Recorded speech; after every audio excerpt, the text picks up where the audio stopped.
দেশ মুসলিম, এখানে যদি সংখ্যালঘু অন্য ধর্মের হিন্দু থাকে, বৌদ্ধ থাকে, তাদের রাইটের ব্যাপারে দেখেন ইসলাম কতটা ভয়ঙ্কর হুঁশিয়ারি দিয়েছে। আল্লাহ রাসূল সাল্লাল্লাহু আলাইহি ওয়াসাল্লাম বলেন যে কেউ যদি কোনো সংখ্যালঘুর উপর অত্যাচার করে, তার উপর জুলুম করে, সে যেটার প্রাপ্য এটা থেকে যদি কেউ বঞ্চিত করে, তাহলে কিয়ামতের ময়দানে আমি রাসূল সাল্লাল্লাহু আলাইহি ওয়াসাল্লাম তার পক্ষে, ওই মুসলিমের বিপক্ষে বাদী হয়ে আল্লাহর কোর্টে দাঁড়াবো। আপনি নামাজ পড়তে পড়তে কপালে দাগ ফেলাই দিয়েছেন, দাড়ি রাখতে রাখতে এত লম্বা জুব্বা, এরপরে হিন্দুদের বাড়ি দখল করতেছেন আর বলতেছেন আপনি বড় হাজী সাহেব। আল্লাহ রাসূল সাল্লাল্লাহু আলাইহি ওয়াসাল্লাম বলেন কিয়ামতের দিন আল্লাহ রাসূল ওই হিন্দুর পক্ষে থাকবে, আপনার বিপক্ষে। কথাটার ওজন খেয়াল করেন।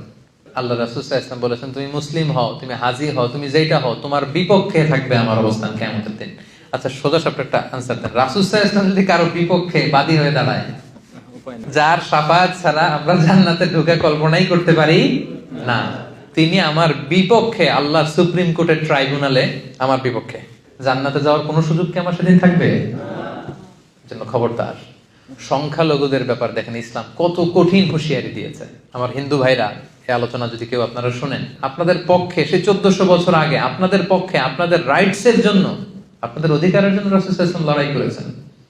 স্পষ্ট ঘোষণা, সংখ্যালঘুদেরকে আক্রমণ করলে, এদের উপর অত্যাচার করলে, জুলুম করলে, এদের প্রাপ্য অধিকার থেকে বঞ্চিত করলে, আমি নবী কিয়ামতের দিন সংখ্যালঘুর পক্ষে দাঁড়াবো, তার বিপক্ষে দাঁড়াবো।